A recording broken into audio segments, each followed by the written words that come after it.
Welcome back to World War II TV, folks, and we continue our Bagration week with a look at the Soviet High Command. What did Russian historians write about it? How did their accounts differ from perhaps Western Allies' accounts?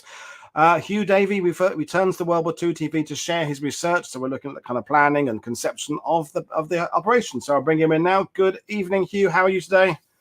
Hello, Paul. Good to have you on. Watching. So what have you been up to since we last spoke? Busy in the research mines?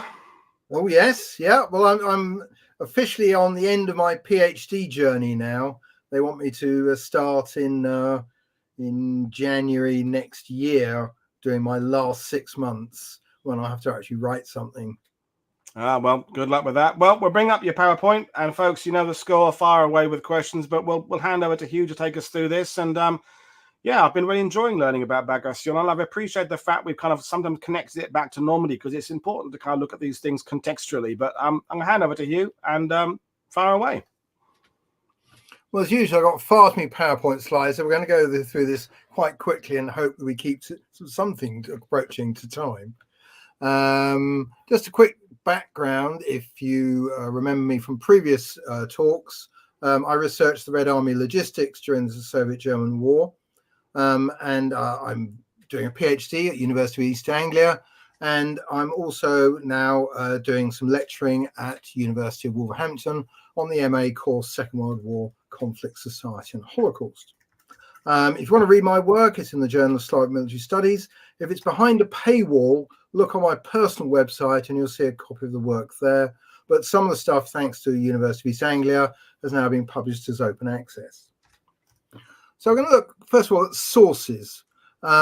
If you want to get an outline of the available Soviet sources, certainly up to mid-1980s, your starting point is definitely John Ericsson's two books, The Road to Stalingrad and The Road to Berlin. He's got wonderful bibliographic, historiographic essays in the back of these two books that are really worth consulting whenever you want to do some basic research on any particular operation or something like that. The second key piece of evidence we've got is what's called the Experience of War Department of the General Staff. This was a group of officers who were sent out into the field to collect best practice from fronts all the way down to companies and then publish it. And there are a number of series of these, but they tend to be published bi-monthly throughout the war and then for about 2 years after the war. And then there was another series after that, which went through to the early 1960s. And this brings up my point, which is the one you want is the David Glantz, Howard Orenstein one, which is called Belarusia 1944, the Soviet General Staff Study. Now, I helped publish this back in my Frank Cass days in 2004. David Glantz would not change the title. I said, David, we need the title to be Operation Bagration. He said, no, the Soviets referred to it as Belarusia operation. So that's what it stayed. I think he got his fingers burnt with when he published the Operation Mars book. So he wasn't. They got a bit fruity with their title and called it Zhukov's Greatest Defeat, and then he upset a lot of Russian historians at the time. So that he was not keen to stray too far. The next one is published by Helion back in 2016 and is billed as the General Staff Studies, and there's a whole series of these. Some of these are the Experience of War Department studies, some of them are not, and unfortunately the Operation Bagration one isn't. I have a slight issue with Helion here because and with Richard Harrison, because they don't actually say what it is.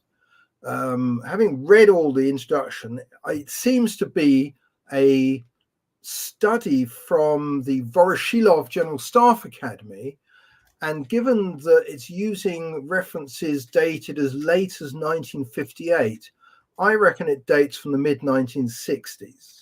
So that's a good 20 years after the event, and a lot of the officers who write this would have only been lieutenants or captains during the war.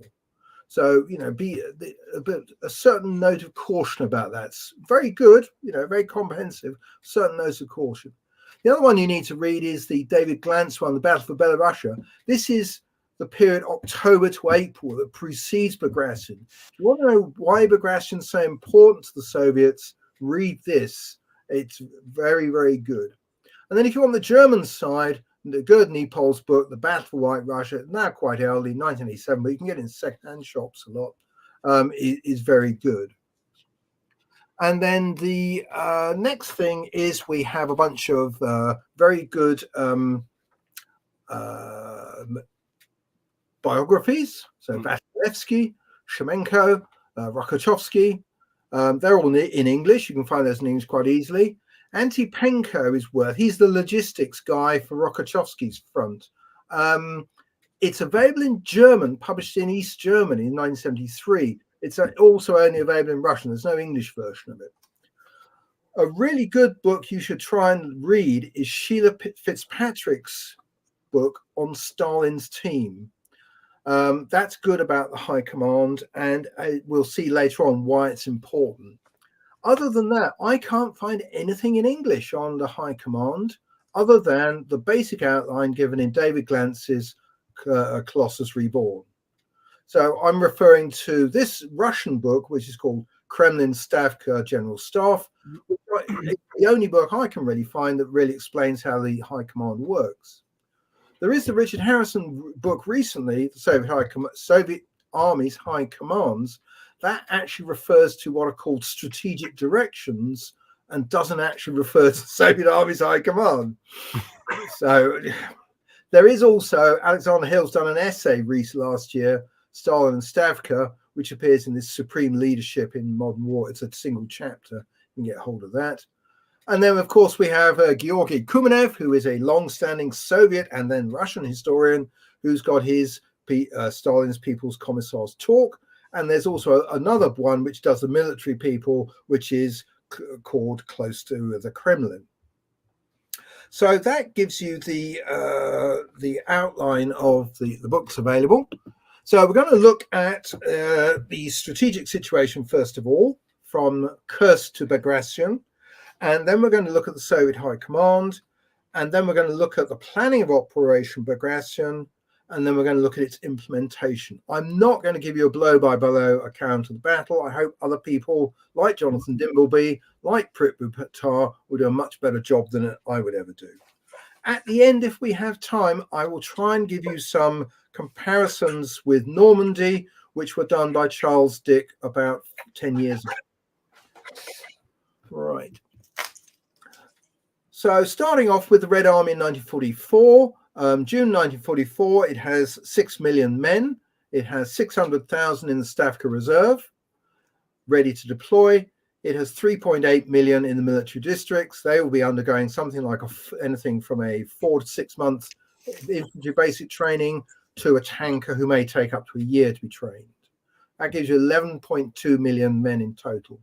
They're organized into 55 combined arms armies, 2 of which are in Stavka Reserve, and 10 more forming in military districts.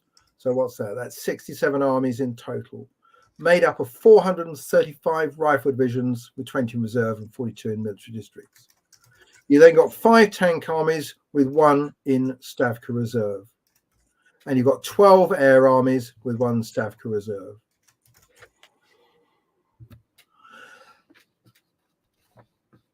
The 55 combined arms armies are divided across 12 fronts. And you can see on the little map on the right-hand side that the 12 fronts. In the north, you have the Karelian, which faces Finland. Then you have Leningrad around the city. You have the 1st, 2nd, and 3rd Baltic. The 3rd Baltic is still called in early 44 the Volkhov Front, which it has been since the beginning of the war. Then you've got 1, 2, and 3 Belarusian, which go around to the big bulge you can see towards the bottom. Then you've got 1, 2, 3, and 4 Ukrainian. And then in the Crimea, you've got the Maritime Army. Fronts are around 300 to 500,000 personnel, and they're usually made up of 5 armies, each around 50 to 80,000 men. The front commander and his headquarters represents the main operational planning level of the Soviet army. And the deputy front commander and the rear headquarters represents the main logistical level and they're the people who organize and channeled supplies from the center, from the factories in the Urals, through to the fronts, and then through the front regulating station, which is a railway junction, and they channel those to the right armies that are conducting the offensives. And this is where we start going a little outre. So the 12 fronts are divided into 3 strategic directions: Northwestern, Western, and Southwestern. There is, in fact, another one, which is the Far Eastern one facing China and Japanese Korea. So the strategic directions have a strategic, political, and economic objective. And broadly, they reflect the remits of Stavka representatives. In early 1941 and 1942, as per Harrison's book, the strategic directions actually had headquarters, but that was largely because Stavka was having trouble getting hold of front commanders by telephone. So they put a headquarters, often with one of Stalin's close military companions, so Voroshilov or Timoshenko, in that position, so they could get in a car and drive to the front headquarters and issue orders. But by 1943, these have gone, these headquarters are gone, and the strategic directions are now just concepts within Stavka. I'll show you how important that concept idea is, though, and why it's so useful for us as historians. In 1961, the General Staff publishes its top secret history of the war. Now, this was for the eyes of the elite only, and it was written as truthfully as they could make it. There was no political things put into the mix here. And although it has lots of problems as a historical document, it remains probably one of the best and most truthful accounts by the Soviets themselves of how they viewed the war. And the structure of it is interesting because they divide the war into the 3 strategic directions. And then in time-wise, they divide the war into the 3 major periods. So the beginning of the war to November 1942, which is the period of defeat. The period of balance, November 42 to January 44, the period of balance, and then January 44 to the end of the war, period of victory. And in this account, what they do is they take there are these 3 major periods and there's 8 minor ones. They take each of the 8 minor periods and they say, right, what is each strategic direction doing in that period? So they produce a complete coverage of the war. And we have to compare this with Western narratives of the war. So I'm going to take the standard history at the moment, which is Evan Maudsley's Thunder in the East. And like most other people, all the way from the first accounts in the 1960s, he follows the big battles. They go Moscow, Stalingrad, Kursk, Ukraine, Bagration, Berlin. The problem with that approach is it misses out about a third of the war. It misses out the Western strategic direction that doesn't do very much on the maps, but in reality, it's fighting 3 major campaigns at Rshev. It's then fighting a whole series of battles to capture Smolensk, and then it's grinding forward to the positions where it starts Operation Bagration. And likewise, the Leningrad front fights a whole series of operations to try and break the siege, most of which are covered by historians in maybe a page or in half a page. But these are major efforts. And when you look at the balance of forces up and down the front, so at the time of the Stalingrad offensive, we see that, in fact, the weight of Soviet armor is with the Western strategic direction, which is conducting Operation Mars.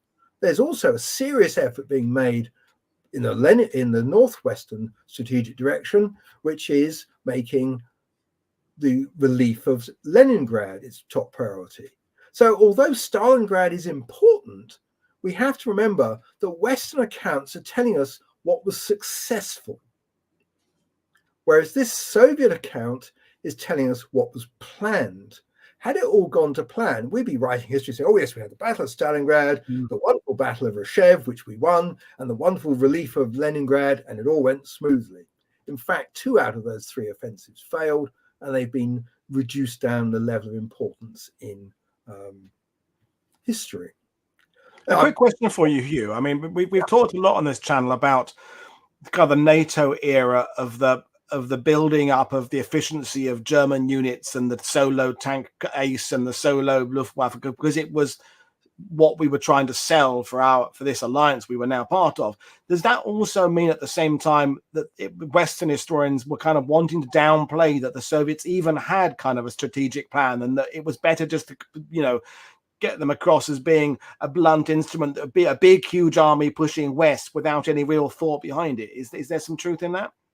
No, I don't think so. I'm sorry to disagree with you about that. That's fine. I would say actually how it's developed is they've taken the journalistic wartime newspaper coverage, which is all about success and what's big and what's happening now.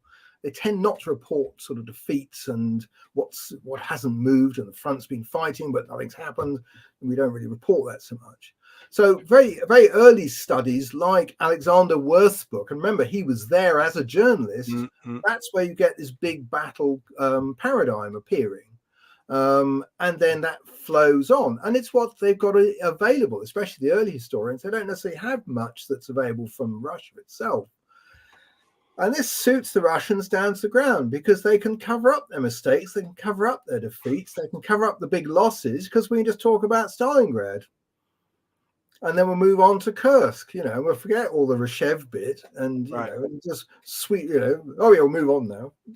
So anyway, this is quite an interest of mine. I published a paper on it, which is actually open access. So you can read it in the Journal of Slavic Military Studies. So if you're interested in this sort of area, go over and have a look.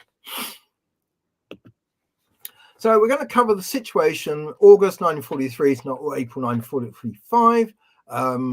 It's of relevance, I feel, to understanding why Bagration has its importance. Okay, so we're looking at these strategic directions because this is our way of managing it. And if we look at the southwestern strategic direction, it seems to have, I seem to have mucked up my slides, never mind. What's happened in the southwest? Well, August to December 1943 is what the map on the left shows. You'll see that since Kursk, the strategic direction, 1st, 2nd, and 3rd and 4th Ukrainian fronts have ground their way forward against fairly stiff German resistance to the Dnepr River. That's 5 months of activity. And then on the right-hand side, we have January 1944 to April 1944. And you'll see they've actually captured more territory in this period. But interestingly, most of that gain is in March. And what happens is that the Germans collapse in March and are pushed back at a very rapid rate. It's the Uman-Botsani operation, which is the first time that a tank army manages to break through and conduct a deep operation. I just mentioned here one of the reasons why we need to think about this, because from the German perspective, because at the time of Kursk, Germany has 3.5 million men on the Eastern Front. By this point in the war, there's been a steady flow of replacements, but that is less than the losses. And there's been diversions to Normandy. Italy is tying down maybe 15 German divisions, so not too much of a problem. But Normandy is a big problem, and a lot of units sent there are for refitting. But nonetheless, it is taking its toll. But also the Germans themselves have an inherent manpower problem. And the best place to read this is Germany in the Second World War, Volume 5, it's Part 2, which describes how the Germans have manpower administration problems. They've got a Wehrmacht that is 9 million men, but the reality is that from that they can only produce a combat army that is about 2 to 3 million men in early 1944. 1.5 million in the Luftwaffe, not that. There's an awful lot of men for very few planes at this point. So there's probably a bit of maladministration there. There's a problem in getting troops through the training program to meet the level of losses, which are now creeping up. And so they are short of manpower in the spring of 1944. Right. Now, this is an important slide because this is the Southwestern strategic direction over a period which is called the Dnepr-Carpathian Strategic Offensive. And it runs from the 24th of December to the 17th of April. Right. So the first operation is the Kherson-Cherkasy pocket, which is number 1 in the center of the screen. And that's launched on the 24th of January. Number 2 is up at the top. It's the Rovno-Lutsk offensive, which is launched 3 days later. And then 3 days after that is the Nikopol-Kryvyi Rog offensive, which is down in the bottom. So this is an example of a strategic direction launching a sequence of front offensives, which are designed to draw German reserves to one area and then hit them with another offensive somewhere else. So hopefully they'll break through somewhere. Doesn't happen in this case until they get to number 3, which actually takes a large chunk out of the 6th Army and the 3rd Romanian Army in the south and captures a lot of that big area at the bottom of the screen. There's then a bit of a pause until the 4th of March and the 5th of March, when you've got this, I can never pronounce this one, Proskurov-Chernovsky offensive and the Uman-Botsani offensive, which are numbers 4 and 5. They are twin offensives launched with tank army support, and both of them succeed to a great extent, largely due to the success of the 3rd operation, the Nikopol-Kryvyi Rog offensive. Germans have completely run out of reserves at this point, and so they break through, and especially the Uman-Botsani operation, the tank army, as you can see there, crosses 3 major rivers, which could have been defensive lines and normally would have taken the Soviets months to cross. They're crossed in a matter of days. And in fact, the entire German front is split in 2. You have the army group now North Ukraine, up in the north there, in southeastern Poland. You have Army Group South Ukraine, which is now in Romania. And basically, there's nothing there in that bulge on the bottom left-hand corner between the Soviets and the Carpathian Mountains. But they keep going against Romania. And so the 6th operation is the one down in the bottom, which is even more unpronounceable. And then it's followed by the 1st Yassy-Kinishev operation, which is 8th of April and fails. So this is a good example of a strategic direction. Strategic directions are always fighting. All 3 strategic directions, up and down the front, are always conducting operations. Within those strategic directions, they don't launch don't launch simultaneous front operations. They launch them sequentially. This reduces the burden on manpower and it reduces the burden on resources. And we'll be coming back to that a bit later on.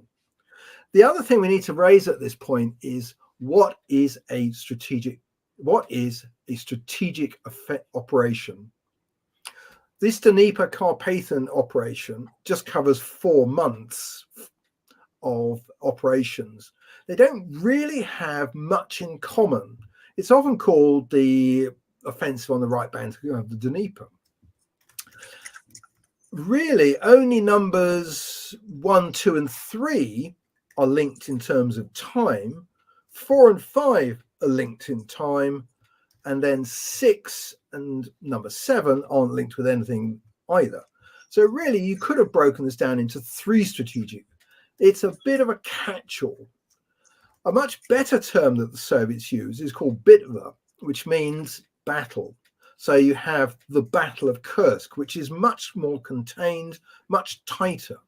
Some strategic operations are like that, but others are these big catch-all ones. So it's important to recognize what we understand as Operation Bagration when we come to it. Are we actually putting too much into Operation Bagration?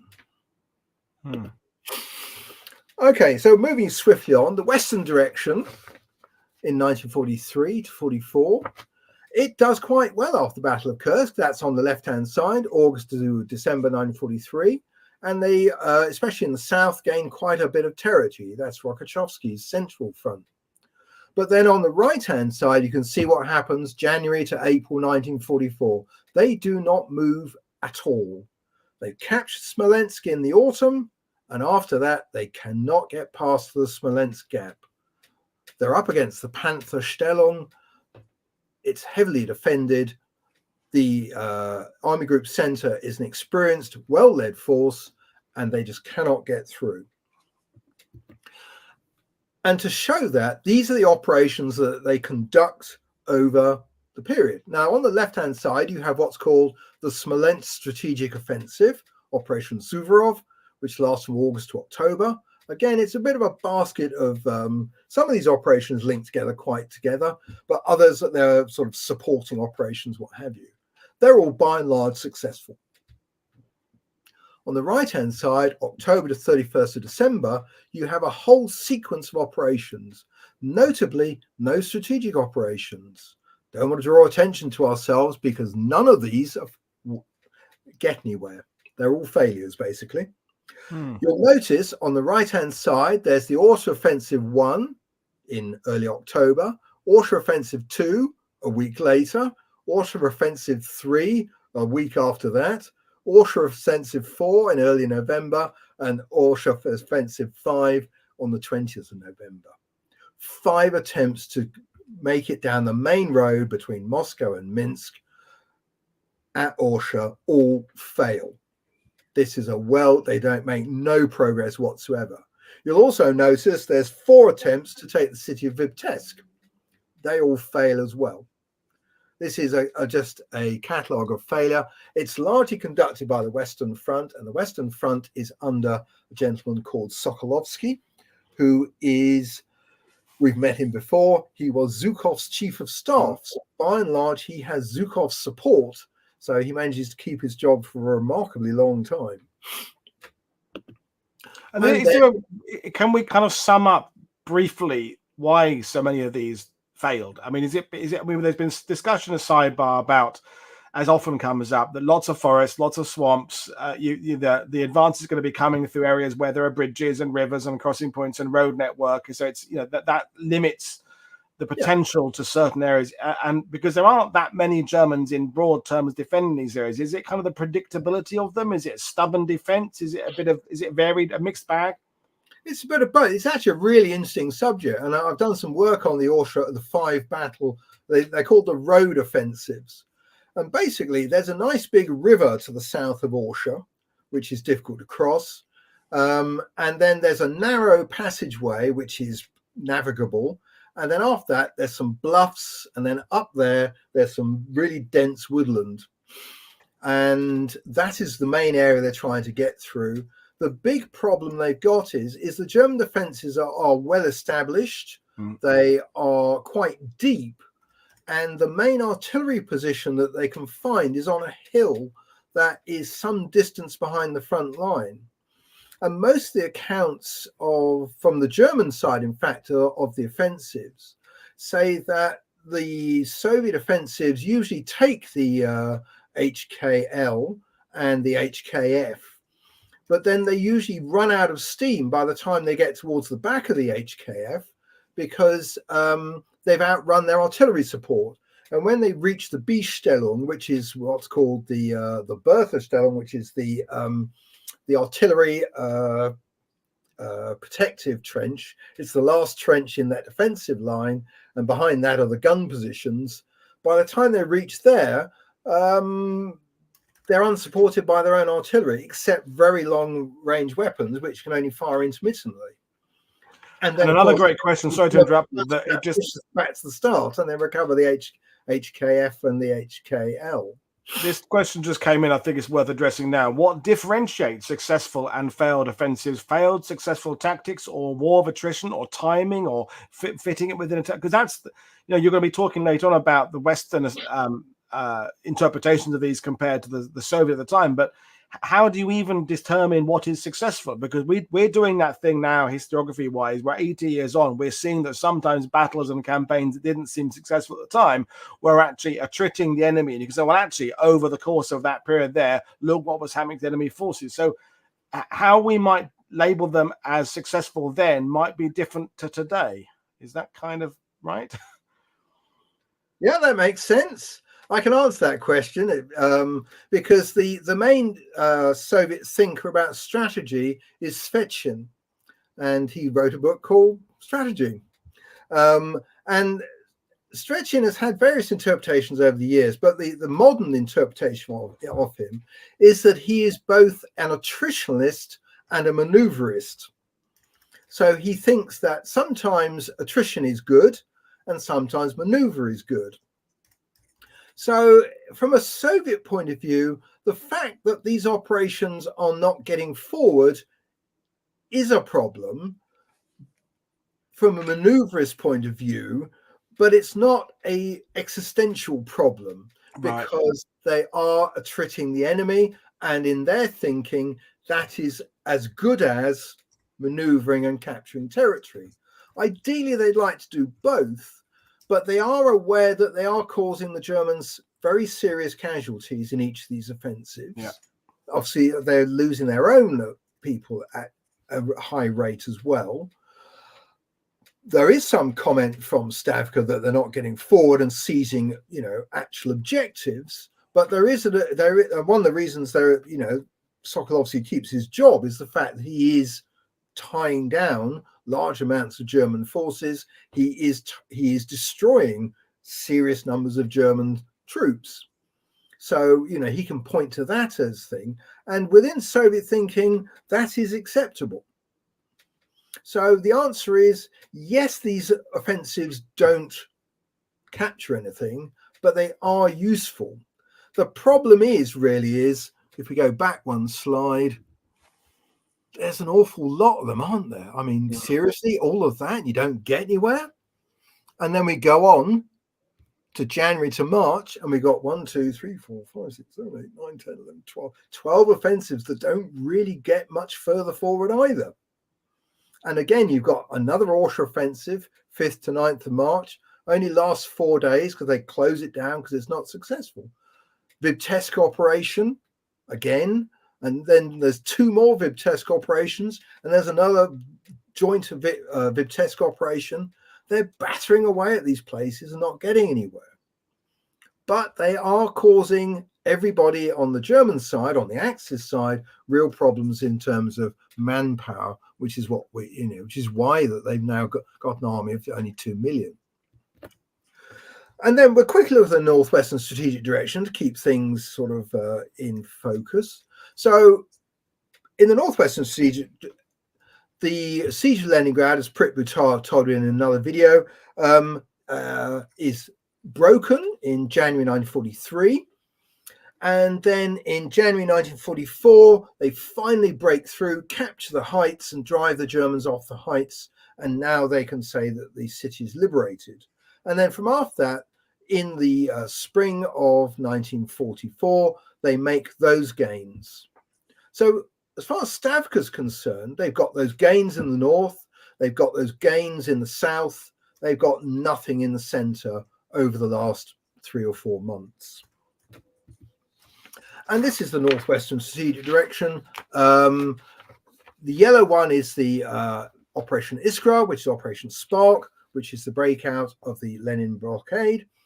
And then you see various operations underneath that. And then you've got the Krasno Selo Ropska offensive of January and the Novgorod-Luga offensive as well, which push the Germans away from the city. And then you've got these various operations which grind their way through the very bad terrain heading towards the Baltic states. Okay, so now we're going to get on to the Soviet High Command. The gentleman on the right there is Vatutin. Okay, so starting at the very top, State Defense Committee, the GKO, Stalin and his economic advisors dealing with the economic management of the war. Why is this important? Well, the Soviets are fighting a high-intensity war all along the front. Every strategic direction is in action almost all the time. Not every front, but every strategic direction is.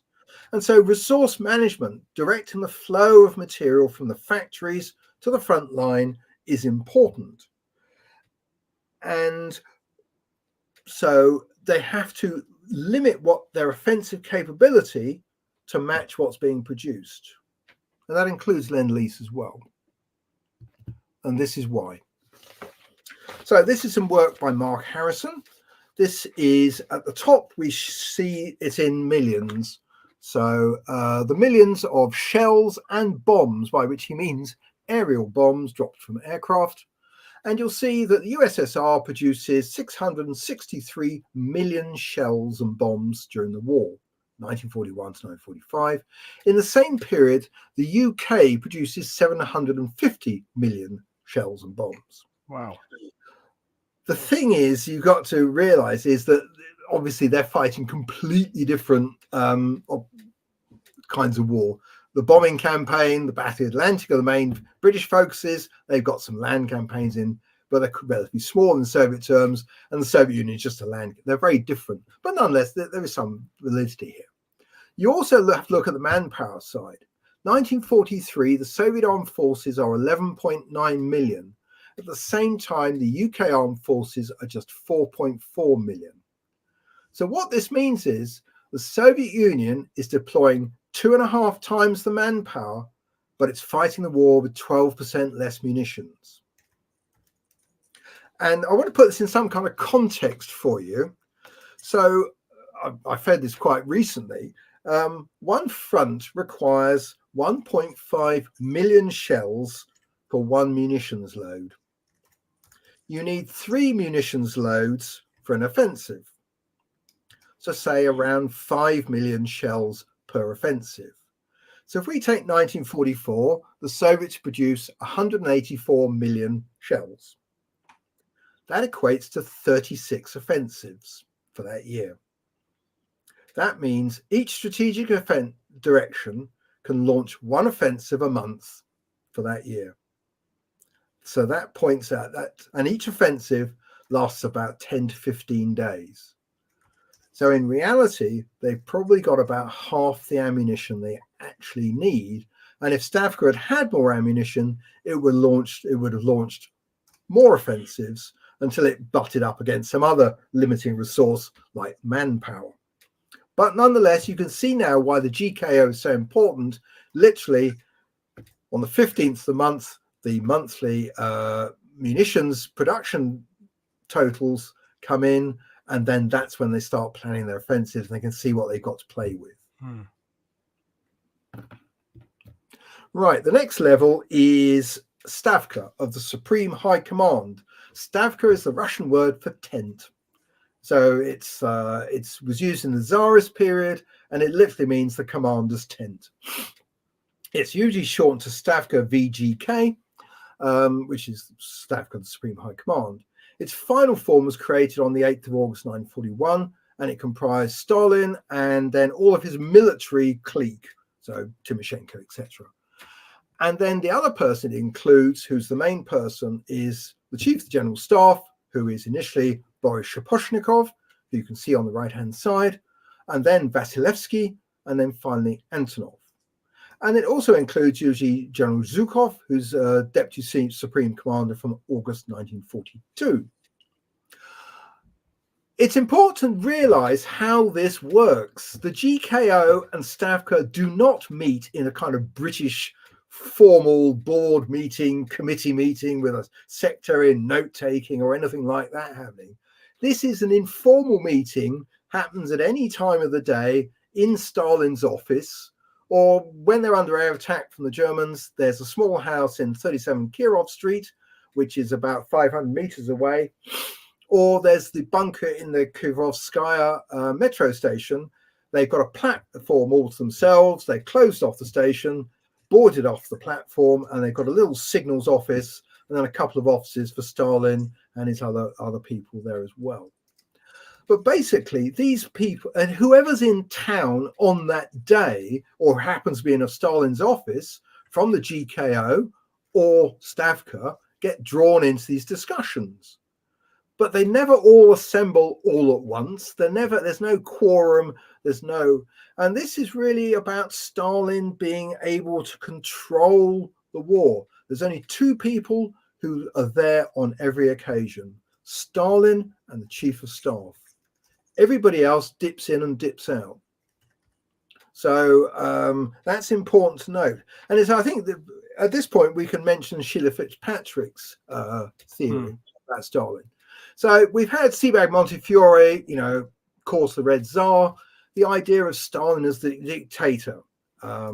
He has an argument with Rokossovsky about the creation of Operation Bagration, and as it's portrayed often by historians, it's you're standing up to Stalin.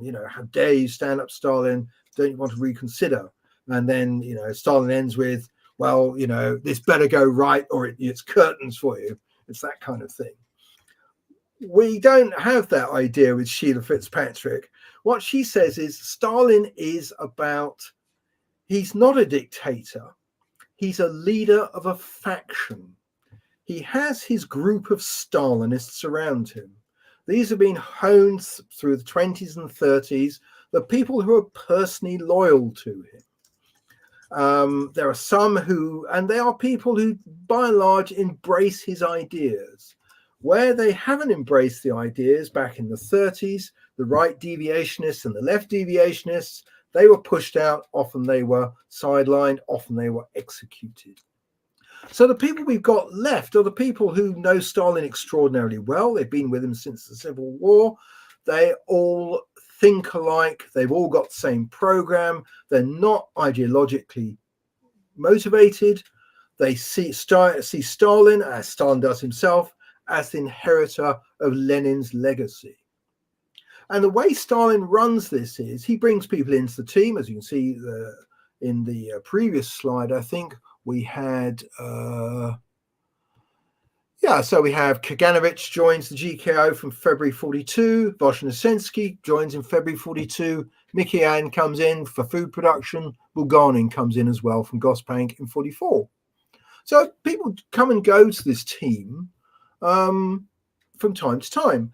And what Stalin does is he likes to get people's opinions. He likes to get a consensus. He'll ask everyone around the room, they'll have a discussion, they'll get a consensus, and then he'll say, right, I'm deciding. And often what he's deciding is what the room has come to together as a consensus. And that's his style of management.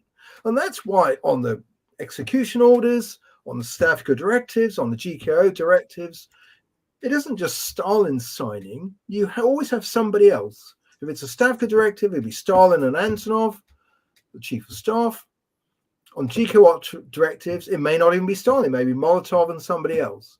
But, so he's really, we have to see, according to Sheila Fitzpatrick, Stalin as the leader of a team. And her theory is, during the war, he starts out using Budedny, Timoshenko, Voroshilov, Civil War team, to run the war. But they're no good. In 1941, they're no good. They fail. So then Stalin looks for an alternative team to run the war. And he starts turning to people like Zhukov. But the man he really turns to is the gentleman you see in the picture on the right-hand side, Boris Shaposhnikov. Now, he's a really interesting character. He is a Tsarist-trained staff officer. He survived the purges of technical specialists in the 1920s. He survived the purges in the 30s. And that's largely because Stalin really likes him. And Stalin values his opinion. And Shaposhnikov is not at all political. He doesn't get involved in Tukhachevsky and the politics of Tukhachevsky. And consequently, he survives all the purges. There is a theory that Stalin keeps one Tsarist-trained staff officer on ice. And I have a theory he does this for the rear as well, because I found a red professor he seems to keep on ice. Just in case, just in case we really have got this wrong, in case the Soviets thing doesn't work, we'll just have the old Tsarist-trained people on standby. And that's Boris Shaposhnikov. And the other thing Boris Shaposhnikov did in 1926, he writes a book called The Brain of the Army. And a lot of what I'm describing about the Soviet High Command to you here was created by Boris Shaposhnikov. He also wins the Battle of Moscow. So that's Stavka, and that's the idea of Stalin running a team and getting consensus. And perhaps we'll use that when we look at Operation Bagration and how that's formulated. And then we have the General Staff. The General Staff is subordinate only to Stalin, to the Supreme Commander. It provides guidance to him, to Stavka and the fronts. It reports 3 times a day. 10 o'clock, Shemenko, Chief of Operations Department, telephone Stalin to update him on the night's events. 4 o'clock, Antonov, who's Deputy Chief of the General Staff, reports to Stalin. And then 9 o'clock at night, they all schlep over to the Kremlin, which is about 700 yards away. Their offices are at 19 Zamenkaya Street in the Arbat district, which is a short car ride. They'll get their 200 scale maps and they'll go over for a full discussion of the situation, and they'll take with them Stavka directives which have been agreed and which are there for signing. They've got 3 coloured folders, one for priority, which are the Stavka directives, blue for secondary requests, largely from the fronts, and then green, which is promotions, decorations, and appointments. And if it's a slow day and things are going well, Stalin may look at the green folder, but otherwise he only really looks at the red folder. And then if there's time, he might look at the blue folder. Right, okay. And then we come to Stavka's boots on the ground. Members of Stavka, senior officers, they're all staff officers, are sent out from Moscow to the fronts to coordinate several fronts operations together along the line of a strategic direction. They work with the Front Military Council on a daily basis, and then they report to Stalin by the HF telephone, which is the scrambled telephone. And in the early war years, they are shadowed by political appointees such as Lev Meklis. Lev Meklis is a really nasty piece of work. He's responsible for numerous people getting killed during the purges. And he gets his comeuppance in 1942 in the Crimea. He's sent down there to join the military council of the Crimea because it's all going wrong. And all he does is try to denounce everybody in the command. And Stalin gets really fed up with this. And he says, look, I sent you down there to command, not to denounce people. Get on with commanding. And when he tries, it all fails. And after that, Stalin really begins to lose confidence in him. And he withdraws the politicals from this. By mid-1944, the Stavka representatives are allowed to make some of their own decisions without reference to Stavka. So Stalin is really beginning to trust these people now. Vasilevsky in particular, he's former chief of the general staff. Vatutin, unfortunately, is killed by Ukrainian nationalist partisans, but until he is, he's a front commander and he has a lot of access as well. Voronov is for the artillery, and then the other 2 are for the air force and the armored forces. And then you have the front commands, and the front command is a front military council made up of the front commander, deputy front commander, who's the chief of staff, and the front political commissar, who would be someone like Khrushchev. And the front is the main planning level, and it has a big headquarters with almost 1,000 people in it, a big headquarters, 50 kilometers behind the front line. That's where the chief of staff is, with a direct HF telephone link to Moscow. The front commander tends to be at his forward front headquarters, which is only 10 kilometers behind the front line, and is in bunkers and has a staff of around 200. And then he has an OP, which he can actually see the battlefield, usually about 4 kilometers behind the front line. And then you have the second echelon, which is one of the other deputy front commanders who's responsible for the rear. That's usually based 70 kilometers behind the front line at the front base with the front regulating station. It's important to note that front commanders do all the planning, but they need authorization from Stavka to implement their decisions. So what's the life of a front commander like? Well, about 30% of the front commanders are successful. They are people like Konev, Rokossovsky, Zhukov, who are either commanding fronts at the start of the war and then remain in command, or end up as Stavka representatives. 4 are promoted from army commander to front commander during the war. 13 of them, 52%, serve for a shorter time, some period of the war, and then they're demoted, usually down to army commander. 1 or 2 are dismissed much lower than that. 3 of them get killed in action, so we don't really know what their outcomes were. And then one of them, who's the gentleman on the right-hand side, Pavlov from 1941, is executed when his front is destroyed in 1941. But we can see in the bottom is the meetings that Stalin has had face-to-face in his office with front commanders, Zhukov, and the chief of staff.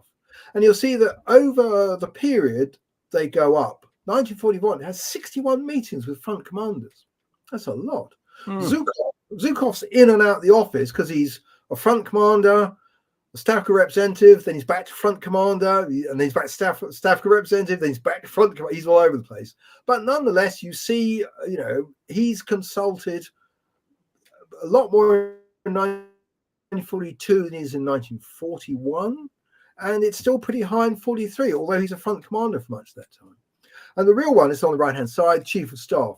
You see, consulted 58 times, that's Shaposhnikov in 1941, 114 times is Vasilevsky in 42, and then it stays at that kind of level.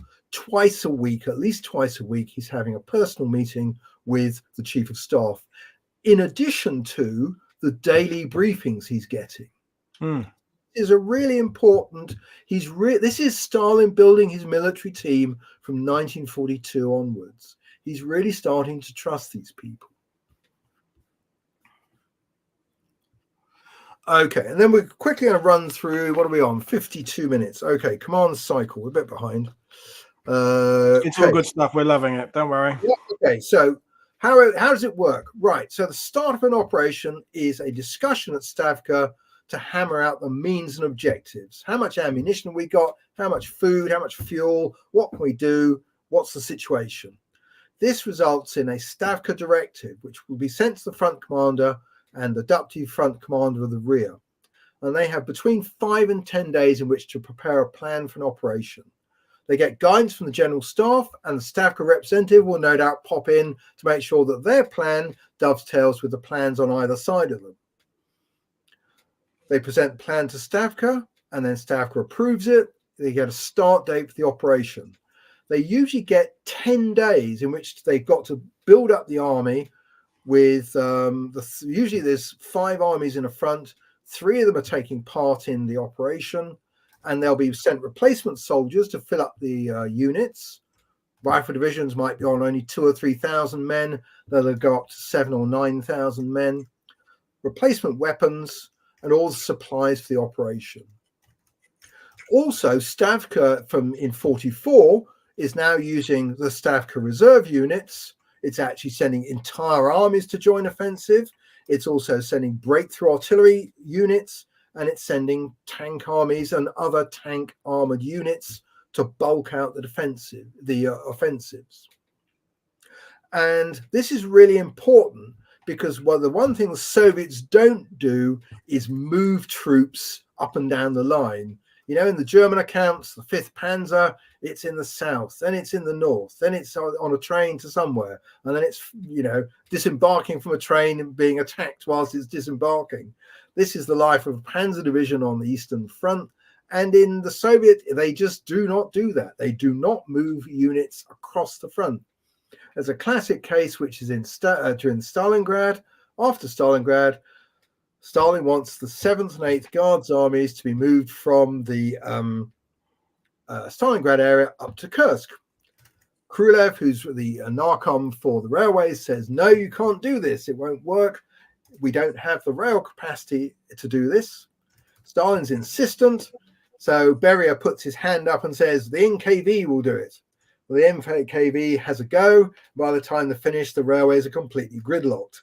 So at that point, Stalin calls a halt to the whole thing, and the 7th and 8th Guards Army largely have to march all the way from Stalingrad to Kursk to take part. Right, okay, so we're now going to very quickly try and compare the Soviet High Command with the British/Allied High Command. So we've heard what the GKO does. Well, that's equivalent to the British War Cabinet: Churchill, Attlee, Greenwood, Bevin, Eden, Beaverbrook, Wood and Anderson. The NKO, People's Commissariat of Defence, which I didn't mention, but that Stalin heads up. That's the administrative body that runs the Ministry of Defence. That's the same as Churchill's position as Minister of Defence, and also the individual ministers for the services, like Alexander for the Navy.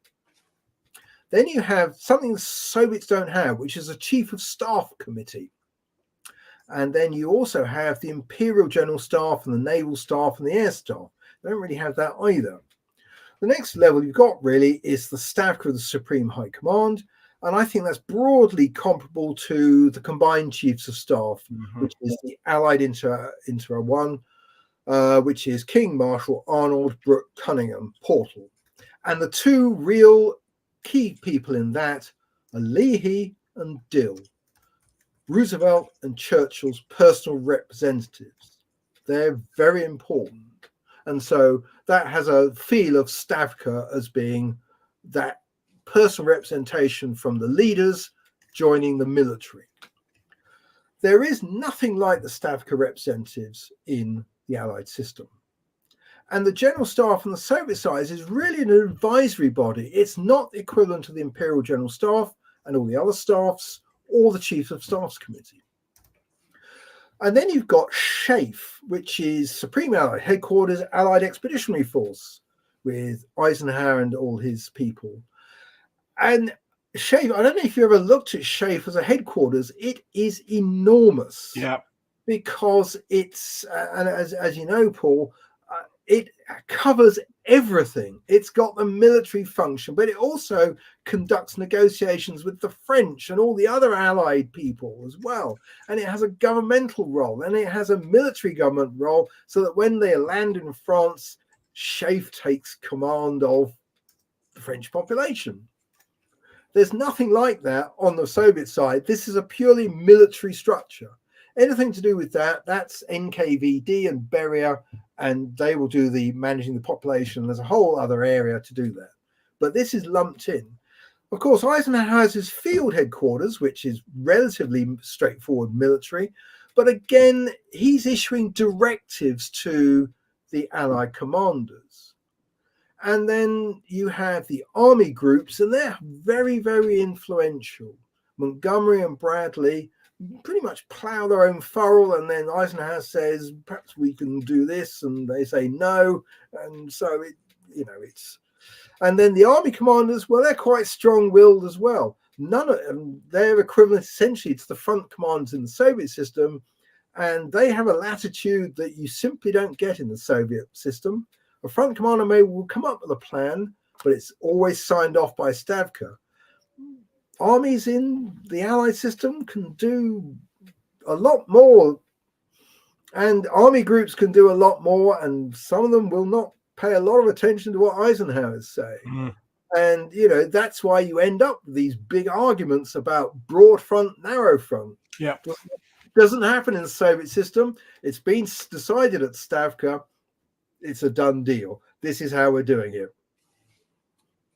So that's a sort of taste of how completely different the command systems are. Okay, planning Operation Bagration. Right. So I've put this in so you can see it. It is a Stavka directive. And this is the actual text. You can see it on the right-hand side, 2 pages. This is what they have to work from.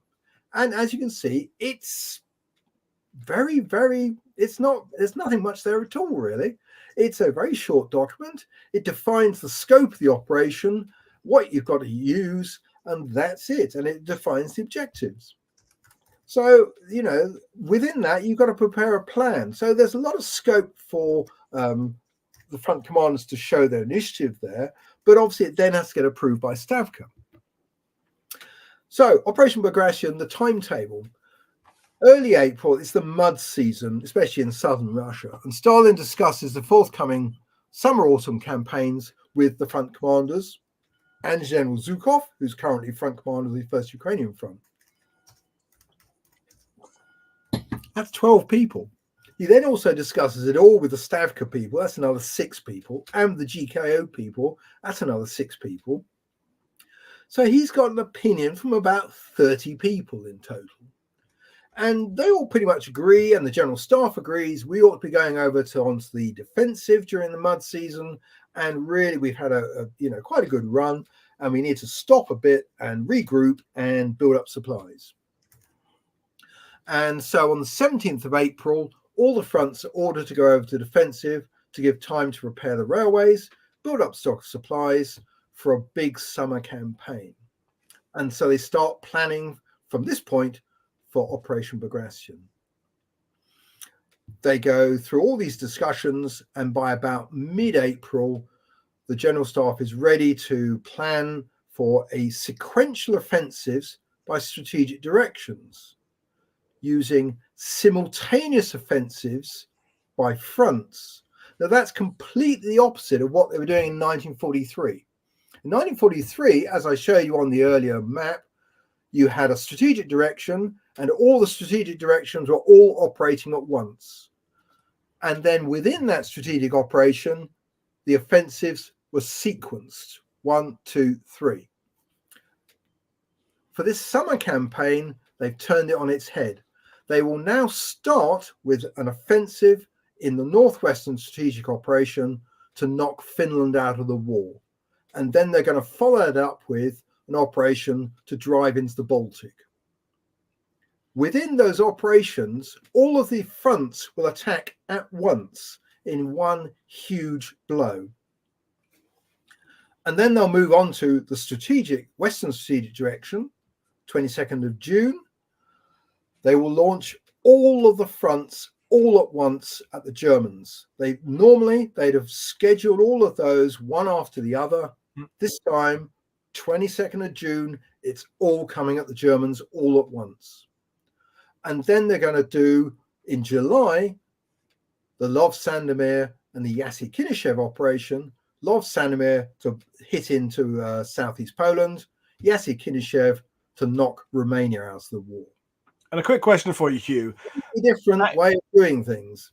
So that quick question, just that intention to launch everything at the same time, was that always going to happen, or was some of that because of Operation Overlord happening in the West and kind of a sense of kind of catching up a little bit? No, this is all because it's planned. And the reason, one of the big reasons it's planned like this is because they have a pause, which means they can build up stocks of supplies. Normally, one of the real reasons they're only launching one offensive at a time is because they just don't have the ammunition and the food and the fuel to do anything other than that. By having the pause, they can, build up stocks, and then they can launch all these offensives. It's really a one shot. After this, they won't be able to do that. So this is their main shot. They're going to put all the ammunition into one gun and fire it all off at once in the hope that this will break through. Only 5 officers know this timetable. Zhukov, Vasilevsky. I've got to make sure I made the... Yeah, we've done all that. Zhukov, Vasilevsky, who are the Stavka representatives, Antonov, Chief of Staff, Shemento, who runs the Operations Department, and his deputy. They are forbidden to use telephone, telegraph, or radio. All reports had to be handwritten, and they had to be given in person. And you didn't carry it with you. So if Zhukov went off back to the front, he took no documents with him relating to this operation. So that's important. This is actually more important than any kind of deception or mastroika or any of those kind of things. They are keeping this completely secret. Outline planning by the General Staff is completed by 14th of May, and it's signed off by Antonov on that day. They then call a conference between Stavka, the General Staff, all the front military councils are taking place. They're passing the operation, and it takes place between 22nd and 23rd of May, and it includes representatives from the rear, the artillery, the air force, and all the other directives. And this is in Stalin's office in Moscow, which isn't actually that big. It must have been standing room only at the back, because it must have been rammed in there. So they discussed the use of the 5th Guards Tank Army, which is a new idea, and they discussed particularly the problems with logistics because the railway lines were overloaded. And then on 30th of May, the operational plan takes final shape after discussion, and the 31st of May, they issued the final Stavka directive. Now, this is where we come back to this. This conference is where Rokossovsky has his disagreement with Stalin. Now, Sheila Fitzpatrick would say that what's happening is that Rokossovsky puts this idea forward. He's going to do a double offensive and do his own encirclement. Now, the General Staff's against that because they haven't done any of those since Stalingrad. And when they did do that, they used two fronts. They've never done this with just one front. Stavka representatives, by and large, follow the idea of the General Staff. GKO guys are probably keeping quiet because they don't want to get involved in this. And the front guys, commanders, are probably trying to keep out of this argument as well. But between them, you can see where Stalin is not convinced because most of the room is probably against Rokossovsky. So that's why he sent out of the room twice. And on the second occasion, Molotov comes to him and says, do you really want to go up against Stalin? Don't you really want to consider this? And Rocky says, no, I'm convinced this is the way to do it. There's a river running right through the objective. We've got to be on both sides of the river at once. So he's okay. And to be fair to him, Stalin says to him, well, okay, go ahead, do it.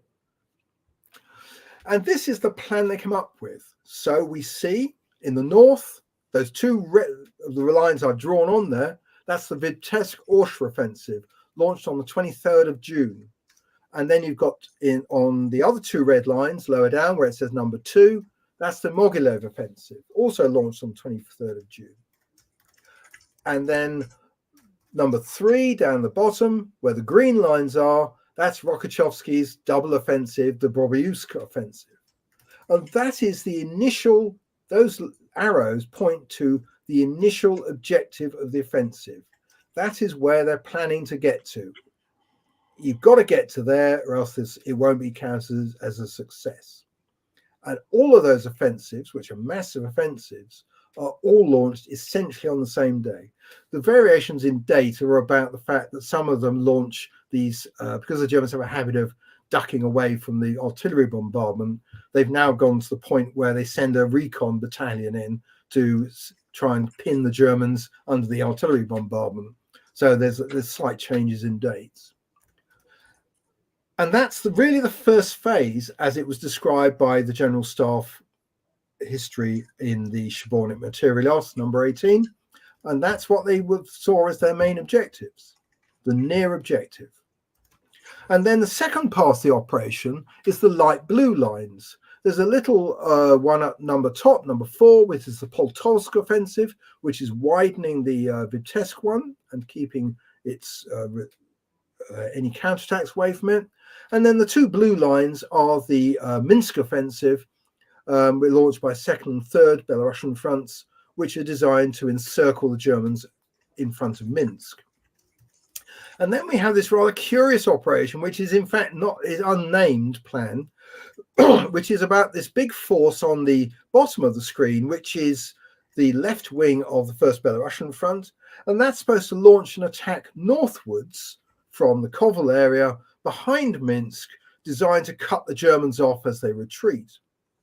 And that's the plan. It's designed to be launched on the 19th of June, but in fact it's delayed to the 23rd of June because the railways can't deliver enough supplies by that point.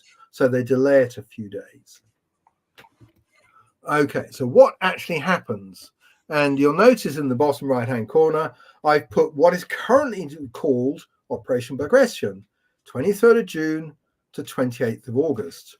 Because as far as the General Staff in 1961 were concerned, what you see there is Operation Bagration. And that only goes up to the 15th of July. So these are the fronts that are involved, and you can see they're putting 3 or 4 armies into the field. And then the Axis forces, there are about 1 million men. 3 armies are caught up in the offensive with parts of 2 other armies. But the typical divisional frontage is 14 kilometers with 450 men, 32 machine guns, 10 guns, and 1 tank and 1 assault gun per kilometer. And this is the correlation of forces. And you can see in the two right-hand columns, the correlation of forces is not good for the Soviets. They've only got a 1 to 2 correlation, except in the First Belarusian Front, where it's 1 to 3. But by concentrating, they're able to achieve a 1 to 3, 1 to 4, or in the case of First Belarusian, a 1 to 6 kind of density against the Germans. But this is still less than we'd see in Operation Cobra, which is more like 1 to 6 than you'd see in First Belarusian Front. And remember that First Belarusian Front is conducting a double offensive on both sides of a river, and it can't get across the river either. So it needs a bit of extra push. And then we come to the second and third. So it all goes very well. And so they cancel that unnamed operation that I talked about. And as you can see, we had the original Stavka directive on the 31st of May, and that had its finish line at Minsk as the near objective. And then it had the capture of Minsk as the far objective, the light blue lines. So that's issued on the 28th of June, 5 days after the start of the offensive. They say go for the far of the capture of Minsk, which they do. And then they start thinking about launching the Lvov-Sandomir in the southwestern strategic direction. And also Vasilevsky comes up with this idea, cancel this offensive from the left flank of First Belarusian Front. What we'll do with it, we'll turn the offensive 90 degrees and we'll launch it as a flank guard for the Lvov-Sandomir operation. And Stalin approves that. So we have two more Stavka directives, one on the 4th of July, which is capture Kaunas, Bialystok and Brest. And then also another one on the 28th of July. And these are additional operations to capture Istanbul, Suwałki, Lomza, and so forth. And that's what it looks like.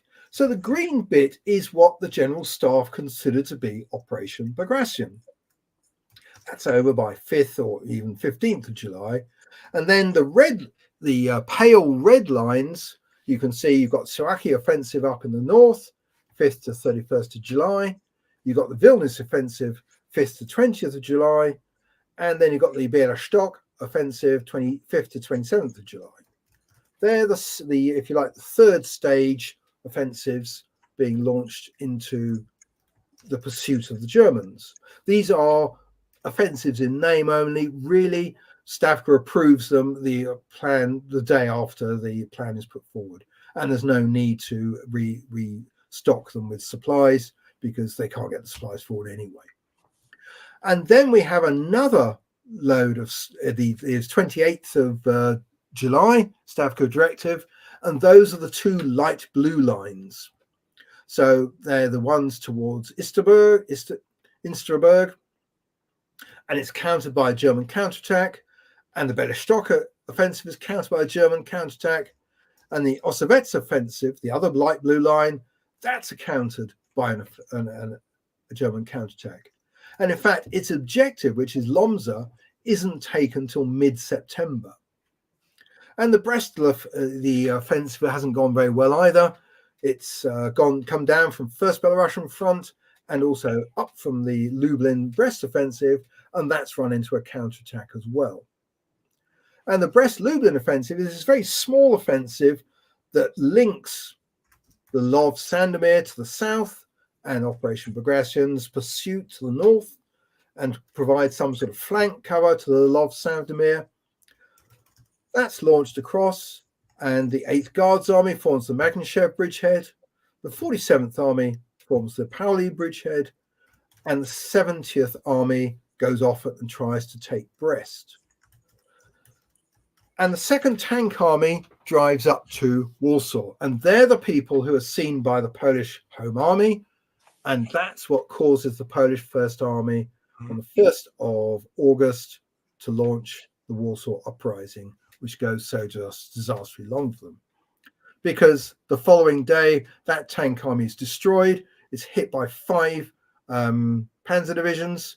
Its only strength is 2 tank corps, which is roughly equivalent to a panzer division. And one of those is completely destroyed, and the other one is pushed back. Right. So we are getting towards the end of things, you'll be glad to know. So I was just going to run through quickly. Have we got time, Paul? Yeah, we're good. We're good. Okay. So Charles Dick wrote two classic books, Defeat to Victory and Victory to Stalemate, in which he does a comparison, and it's the only time I've known this to be done, between the Lvov-Sandomir operation and the battle in Normandy. And he does an assessment of the Germans, and he says the real problem with the Germans in Operation Bagration and in the Lvov-Sandomir is that they are not doing their intelligence correctly. They are missing about 50% of the offensives, and they're underestimating Soviet strength by about 25 to 40% on those offensives. So the reserves are not in the right place at the right time. And that's certainly true of Bagration. Had they had some warning of Bagration, they could have sent reserves up there through the relatively constricted railway lines of Belarusia and had a much better outcome, possibly stopping it the other side of Minsk. So his conclusion is the Germans are increasingly being outgeneraled at the operational level. It's that ability to launch and offensives at the level of army group or strategic direction that he's talking about. And the other factor is that the tank armies, the Soviet tank armies, are becoming more proficient and bolder. Their tempo of operations is increasing. That's reducing supply demand, it's reducing casualties. The faster they become, the more destructive they become. And also, they save the railways. The Germans don't have time to break up the railways. So the combined arms armies following on behind, they're able to catch up quicker. But breakthroughs still come at a high price. And the real problem the Soviets have is their artillery is good. It'll put down a barrage that's very similar in size to a British barrage, but a third of that is mortars. 82mm mortars, 120mm mortars. That's 3-inch and 4.24-inch in British terms. And it's their short range. The British don't include those in their offensive by and large. And a third of the weight of shells is from mortars. And that really reduces the ability of the Soviets to reach deep into German positions with the kind of level of fire they need to overcome the positions. Air power can help, and direct fire weapons, such as self-propelled guns and heavy tanks, they help. But remember, tank armies achieving a clean breakthrough, 25 examples during the war, only 7 of them achieve a clean breakthrough without any damage to conduct deep operations. All the others, all 18 of those, are damaged in some way and therefore don't perform as they should do. Right, so we've got enough time to have a quick look at Operation Cobra. So Stavka is able to influence operations to a much greater degree than SHAEF because it retains Stavka reserve. 600,000 men it's got. It can send on railway trains within a couple of weeks to wherever it wants to. SHAEF has only got, I can remember this, 18th Airborne Corps during the Battle of the Bulge. It's 18th Airborne Corps. Okay. So Operation Bagration, it receives 25% of its rifle divisions, 37% of its air assets, and all its tank units from the Stavka Reserve. It can really flex that mobility of the railways by sending troops where it needs to. The other thing is that Soviet operational deception, it's much higher level than Western Allies, but then on the other hand, the Allies have Ultra. Yeah. The other thing, of course, is that during Normandy, the Allies are constricted into a 130-kilometer bridgehead. That allows the Germans to achieve a much higher troop density. In Operation Cobra, each German division covers 7 kilometers. In the Lvov-Sandomir, they're 15 kilometers. In Bagration, they're about the same. So this requires the Allies to conduct the kind of attritional operations to wear down their defenses that you see in the early part of the campaign. And that's why you often see higher force ratios. So for Cobra, 4-to-1 in infantry, 5-to-1 in armor, 3-to-1 in artillery. For the Lvov Sandomir, it's more like 1.7-to-1, 2.2 in armor, and 2.5 in artillery. The Soviets actually have less troops in ratio than the Western Allies do, but they still manage to break through. But in part, that's because the Germans themselves are spread thinner. And of course, the Allied air forces have total air supremacy, whereas the Red Army only really has local air superiority. And it can be challenged in that. And there is not so much impact from things like strategic bomber force, because although the Soviets use their long-range aviation in Operation Bagration, it isn't very effective, and it's not as well trained as the Allied strategic bomber force. But we have to say that Soviet doctrine, as contained in the regulations 1936 and 1944, is well developed, and it's practical, and it has a real concept of how to fight, and it's particularly designed for the Soviet armed forces capabilities. It's the whole package. With the command system you've seen and the doctrine they were using, they've got a complete military system. Well, that's very difficult for the Allies to replicate because they have two militaries. They have the British and the American militaries. Now, they've embraced mechanized warfare, but they haven't actually created specific doctrines to deal with that. And so they don't concentrate so much on the sort of tactical level or even the operational level, which is really important in Soviet sort of thinking. And so you see this in a lot of the American operations. They're attacking on a very broad front, a line of armies just attacking, trying to push the Germans forward, backwards. And to an extent, Cobra is an exception to the rule because it's the one time they really do cram all the armies into a big column and kind of achieve the Soviet levels of concentration at a point where they can break through and then spread behind the Germans. And that is really down to this problem that they have. They don't have this idea of operational art. They don't have a way of linking tactics to implementation of strategy. They're much more focused on the individual battle. We're going to launch Operation Goodwood. How's that link in with what's happening next? What happened before? Are we going to have an operation that's timed to sequence with Operation Goodwood? Well, no, because we're throwing everything at Operation Goodwood. So, there's real differences there.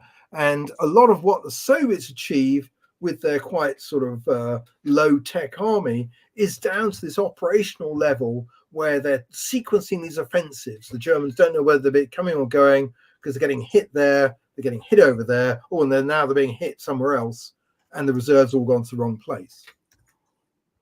And then just a final little bit on this, you can see here that the guns per kilometre, totalised 260 guns per kilometre, Bagration 204.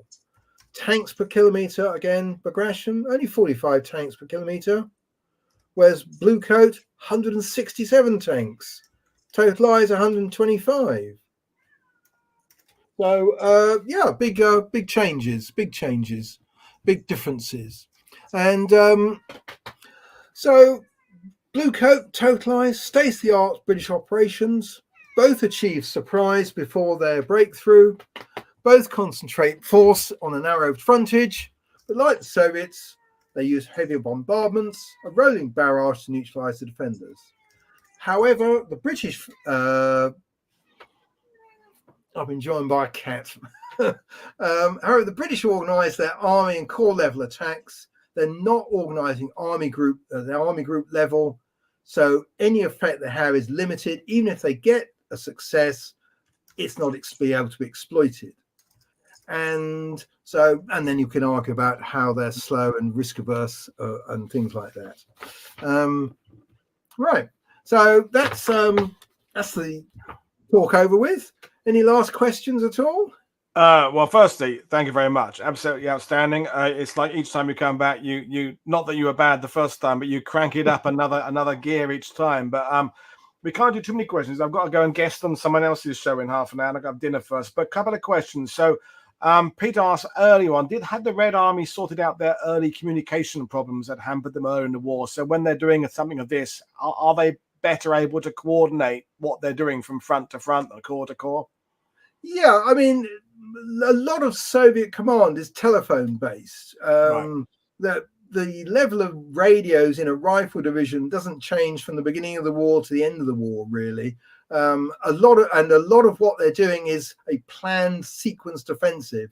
Everyone's got the script; they all just follow the script, and so there's not the kind of level of a sort of radios that you require for British and American operations, for instance. Probably the exception to that is the tank armies, where they're using their forward detachments to scout a path through the German defences, and they would be much more radio based. But really, the combined arms armies, no, they're pretty much telephone based, and once they get their act together in 42, they are pretty effective, certainly by the time of Stalingrad, at putting together an offensive and maintaining it. Okay, thank you. The next one, Peter O'Connell, any thoughts about the military outrunning supplies versus political motivations if the attack short of Warsaw? Any thoughts about of the attack short of Warsaw? Right. So the issue about Warsaw is controversial, and as I hope I've shown you, people often say, "Oh, Operation Bagration, arrived at the gates of Warsaw." Even respected historians who I think are very good, like Halek Kaczynski, will often say things like that. Operation Bagration, especially as the general staff were concerned, didn't get anywhere near Warsaw. And as you can saw with the failure of the attempt to capture Lomza, they really had run out of steam by that point. So if there was anybody who was going to come up to Warsaw, it was going to be the left wing of First Belarusian Front, which is 5 armies. And the reality is 69 and 8th Guards Army are fighting for the Magneshev bridgehead, which is a big battle. 47th Army is fighting for the Paoli bridgehead, which is another big battle. 70th Army is fighting for Brest. That leaves you 1st Polish Army, who pitch up. Now, that's David Glantz's viewpoint, that really the Soviets can't help in August. And these guys launched an attack on the 1st of August. They got a whole month. Later on, Rokossovsky certainly was keen to get some sort of help to the Poles. He had quite limited resources to do it. Only probably a couple of armies could be spared. And of course, the communications in this part of the world are not great either. So they've got serious problems. They could have organized something in September. And that's when your political motivation, Stalin isn't keen to do anything, comes into play. And that's probably the case. But certainly in August, no, I would defend the Red Army vociferously, saying really, Bagration's already run 600 kilometers. That's one of the furthest operations that was launched by either the Soviets or the Allies from Normandy. They're not covering those kind of distances. They really had reached the end of their logistical tether there by that point. Okay, thank you. So a distinct difference between August and September. And folks, I am planning to do some Warsaw content in August. At least Alexandra Ritchie will be on, and maybe other people haven't quite have got that far ahead yet. Still trying to sort out July. In fact, still trying to sort out the rest of June. But one last question, we will leave things. It's a railways one to end on, because you do like. Frozen. Well, the railways that were not destroyed by the German railways that were re-gauged to German railways, or they still Soviet gauge. Right, railway gauging. I went to a railway history conference recently and had a very good chat with a railway historian who is also a network railway engineer. And I asked him about railway gauging, and he just laughed. He said, railway re-gauging is really easy. It's not difficult. So what do the Soviets do? Well, the Soviets in Operation Bagration capture vast amounts of German rolling stock. So basically they run with what they've got, which is the German railways. So they are so quick the Germans have very little chance to destroy the railways. There's very little damage done, and so they are able to link up quite quickly, and then they just transship it and use it. Well, we'll leave it there, Hugh. Are you going to be at We Have Ways this next month? Hmm? Are you going to be at We Have Ways next month? No, I'm not, I'm afraid. No. Oh, well, I won't see you there, but we'll plan something else later. And folks, I will see you in half an hour. If you want to join me on the Tattooed Historians channel, because we're going to talk about our 3 favorite war films. But thank you very much for your fantastic questions. Thank you, Hugh, for a fantastic presentation. I've just had to move tomorrow's presentation with Dr. Phil Blood 1 hour earlier for various reasons. So it's now 4 p.m. UK time. Don't miss that one. And thanks, everybody, for joining us. I will see you all later on. Bye. Thank you. Bye.